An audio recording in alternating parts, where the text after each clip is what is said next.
There is one thing that everybody needs to know before visiting SubAstor Bar de Cofre, or more specifically, what the Bar de Cofre part means, and that's because in Portuguese, Cofre equals safe. Now why is that important? Well, that requires a bit of a history lesson. You see, in the 1940s, the Sao Paulo State Bank, or Banespa, constructed the Altino Arantes building. It was modeled after the Empire State Building and served as the city's tallest structure for years. However, eventually the building was no longer a headquarters for a bank, and in 2015 it closed down and went through some major internal renovations and reopened as Farol Santander, a cultural and entertainment center.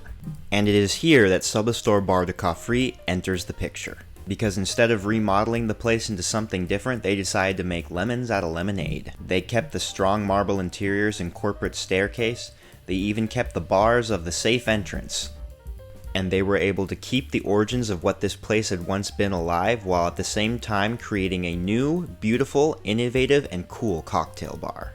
I mean, how many places do you know have a giant glowing safe door inside them? And I'm not sure if this is actually one of the real things, but if it was, I wouldn't be surprised. It looks pretty darn real to me. And from what I've heard, this place isn't just flash and no substance. It also has a pretty renowned cocktail program, which was created by head bartender Fabio La Pietra. It is under his management that this place has become one of the best cocktail bars in the entire city of Sao Paulo, and so without further ado, let's dive into the menu. The menu is picturesque and shows off each of the bar's craft cocktails with beautiful designs. The prices of the drinks are around 10 USD each, and of course, other than craft cocktails, they also have a number of classics they make as well. Also, I just wanted to point out I'm loving this beautiful bright marble lit up countertop they have here. It's quite nice and elegant. The first drink I decided to try was called Pantanal. Essentially, this cocktail tasted like I was drinking a salad. The drink had a strong salinity, and the tomato flavor went really well with the champagne. The garnish also tasted quite good. It was like sweet seaweed and orange mixing together. However, I will say that although the garnish by itself and the drink by itself were both good, they didn't really go together in my opinion. I also really liked the cocktail's color, and overall I felt it did a pretty good job of mixing a bunch of flavors you don't usually see put together. Overall, I felt it was a pretty good way to start things off. For drink number 2, I decided to go with their Mata Atlantica. The initial taste of this drink is very fruity and sweet, but other than that, there's really not much else to it. It's also a tad bit too boozy for me. I wish that the alcohol was masked a little bit better. This cocktail, while good, doesn't really impress me as much as the other one. Next up, for drink number 3, I went with a cocktail called Caatinga.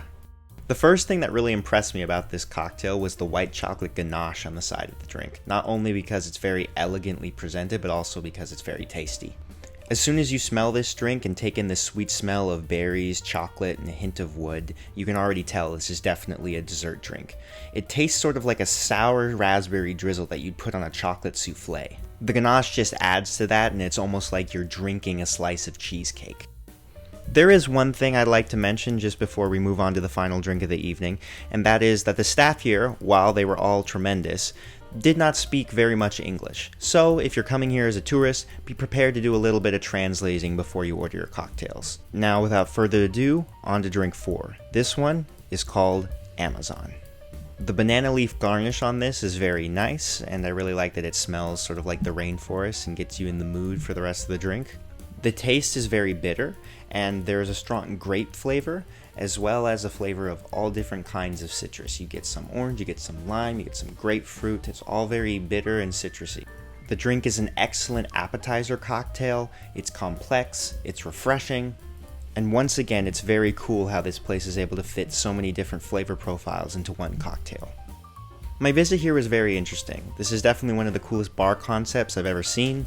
The gigantic vault doors, the bank safe bars, and the cool lighting of this place makes this a really unique space.